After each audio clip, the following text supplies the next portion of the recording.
Whenever we have new technical regulations in Formula 1, there are always a few surprises. These regulations were years in the making, but when you set 10 teams of the best designers and engineers in the world loose on them, there are always going to be a few surprises. Mercedes side pods were the first of the season, but since then, there have been others, and the two that Mercedes and Aston Martin came up with were deemed unacceptable by the FIA. What is the FIA changing for 2023?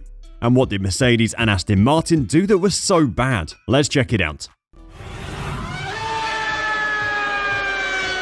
The innovative concepts involving the Mercedes front wing end plate and the Aston Martin rear wing have been made illegal through changes in F1's technical regulations. Both concepts raised eyebrows when they were introduced because, while fully complying with the wording of the rules and being deemed legal by the FIA, they appeared to go against a broad concept that car designs to increase performance do not make it harder for cars to follow each other. The FIA sensibly included a clause in their new rule set that they retained the right to ban any innovation if it was against the spirit of the regulations. But what does that phrase actually mean? Well, the new regulations have an overarching aim to them: to improve wheel-to-wheel racing. This is achieved by minimizing the amount of dirty air created by the new generation of car. As Formula 1 cars have progressed over the years, they've created more and more downforce. A side effect of this is that they have created more dirty air behind them. This dirty air is essentially disturbed air that, if we could see it, would look like Vincent van Gogh's Starry Night. Formula 1 cars work best in clean air, without all of these disturbances. When driving in dirty air, the car produces less downforce and the tyres slip more on the track, meaning the tyres wear quicker, so the chasing car has to drop back to preserve tyres before attacking again. So the new regulations are designed to limit these disturbances, and the FIA can ban any innovation that they think goes against this. Mercedes came with a new front wing to the Miami Grand Prix that definitely was not in the spirit of these regulations. Aston Martin designed a rear wing that was incredibly inventive and was legal in the 2022 regulations, but was definitely against the spirit of the regulations as well. Let's talk about those Mercedes and Aston Martin designs, and why they were so bad for wheel-to-wheel racing. Beginning with Mercedes, at the Miami Grand Prix we saw the full detail of its innovative front wing end plate, one that is very different to its rivals. Normally, where the ends of the flaps meet up with the end plates, the transition is a fairly simple radius. However, Mercedes has swept its rear two elements forward just before that transition. This opens up a much larger slot for air to move through. This airflow will connect up to the airflow that's displaced when the tyre rotates onto the track surface. This is commonly called tyre squirt, and by increasing the amount of airflow that goes around the outside of the front tyre, it means there's less airflow going around the inside, effectively increasing the outwash. This outwash is part of what causes that dirty air that the FIA are trying to avoid. The innovation was clever, and not against the word of the technical regulations, but definitely against the spirit. They were allowed to use it for the rest of the 2022 season, but the FIA made the decision that it shouldn't be allowed to continue for another season. You might wonder why they didn't just ban it straight away, considering the design is against the spirit of the regulations, and they have the right to do so. But we'll cover that later in the video. First, let's take a look at Aston Martin's design that is banned next season, but was also allowed to be used for the rest of the 2022 season.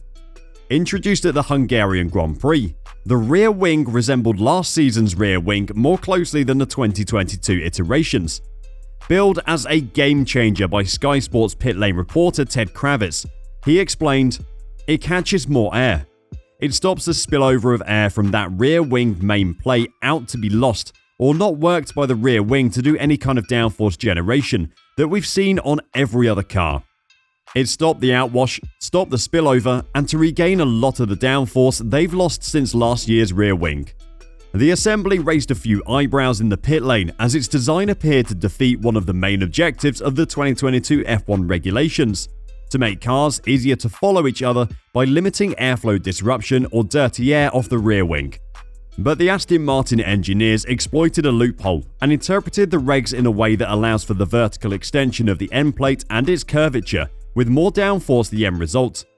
Although Aston Martin performance director Tom McCullough said when the wing first appeared that we were able to show with simulations that it doesn't have a material effect on that at all, in terms of its impact on the car wake.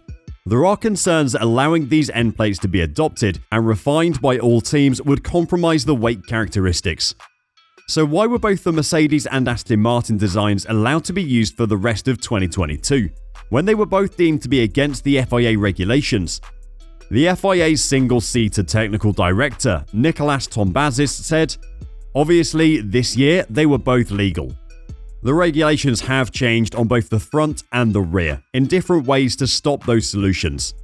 Tombazis has made it clear that while there is wording within the rules that prevents teams from introducing designs that hurt the racing, the FIA will always go through the proper regulatory processes to close down such possibilities.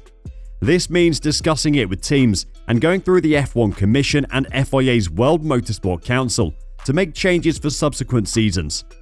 Article 3.2.1 of F1's technical regulation states, "An important objective of the regulations in Article 3 is to enable cars to race closely by ensuring that the aerodynamic performance loss of a car following another car is kept to a minimum.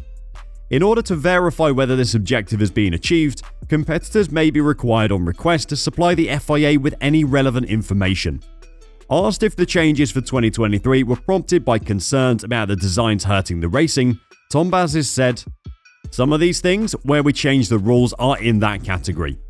But that Article 3.2 wasn't intended that, okay, if you're smart and you have a solution, we're going to take it off the car immediately. It just gave an explanation about sometimes why we have to intervene with the regulations. But we've still done it via governance. We don't have the right to just say, we don't like this, let's ban it." Mercedes and Aston Martin will both have been unsurprised that their designs ended up being banned. Aston Martin's performance director Tom McCullough was magnanimous in the face of the FIA's ban, despite losing what he felt was a clear advantage created by the wing.